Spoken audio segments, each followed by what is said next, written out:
तो hello guys, जैसा कि हमने पिछले पार्ट में देखा था, कोबरा काई ज्वाइनिंग के वक्त मिगुल काफ़ी वीक होता है, जो कि ठीक से एक पंच भी नहीं कर सकता था। पर जॉनी के ट्रेनिंग और अपनी मेहनत के बाद उसके पंचेस बेहतर बनते गए और अब मिगुल पहले से ज़्यादा कॉन्फिडेंट, फोकस्ड और डिसिप्लिन था और वो डेली कराटे प्रैक्टिस करने लगा था। जॉनी की सारी सेविंग्स धीरे धीरे करके ख़त्म हो रही थी और उस जगह का रेंट उसके बजट के बाहर जा रहा था, जिसके वजह से उसके काफ़ी ओवरड्यू पेमेंट्स भी बाकी थे। जॉनी को मार्केटिंग करने का आइडिया आता है और वो खुद हर जगह जाकर कोबरा काई के पोस्टर्स लगाने लगता है और उसने रोड पर एक लेडी को बैनर भी दिया था, पर उसका ये आइडिया बुरी तरह से फ्लॉप हो जाता है।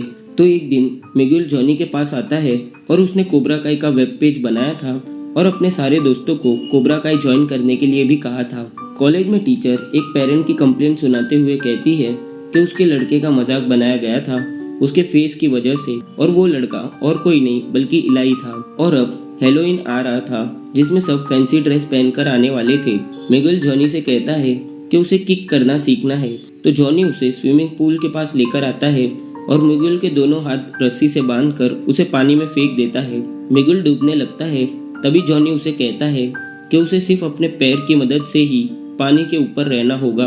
2-3 बार कोशिश करने के बाद मिगुल खुद से ऊपर आ जाता है और अब जॉनी उसे वुडन बोर्ड्स पर प्रैक्टिस करवाता है और अलग अलग किक्स की प्रैक्टिस और इतने दिनों की मेहनत के बाद वो वुडन बोर्ड्स को बड़ी आसानी से एक एक करके तोड़ देता है। डेनियल, सैम और काइलर के रिलेशन से परेशान होता है, तभी अमांडा उसे रिलैक्स करने को कहती है, पर उसे काइलर पर शक होता है, तो वो सैम का फोन चेक करता है और उनके चैट्स पढ़ने लगता है।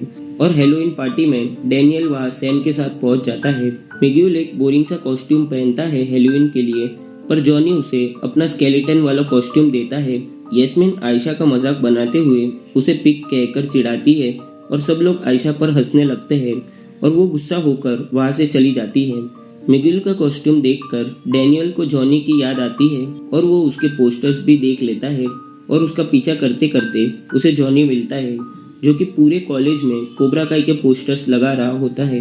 डेनियल जॉनी पर चिल्लाता है, तभी उसे काइलर और सैम दिखते हैं और वो उनका पीछा करने लगता है और दोनों को एक क्लास में पकड़ लेता है और कुछ गलत समझ बैठता है, पर सैम उससे नाराज हो जाती है और वहाँ से चली जाती है। मिगुल और उसके दोस्त वॉशरूम में होते हैं, तभी काइलर अपने दोस्तों के साथ आता है और मिगुल पर चिल्लाने लगता है। तभी मिगुल काइलर को गुस्सा होकर किक मारता है, पर वो सब लोग मिलकर मिगुल को बहुत मारते हैं और वहाँ से चले जाते हैं। जॉनी अंदर आता है और मिगुल को जमीन पर नीचे गिरा हुआ देखता है और यहीं पर यह एपिसोड खत्म हो जाता है।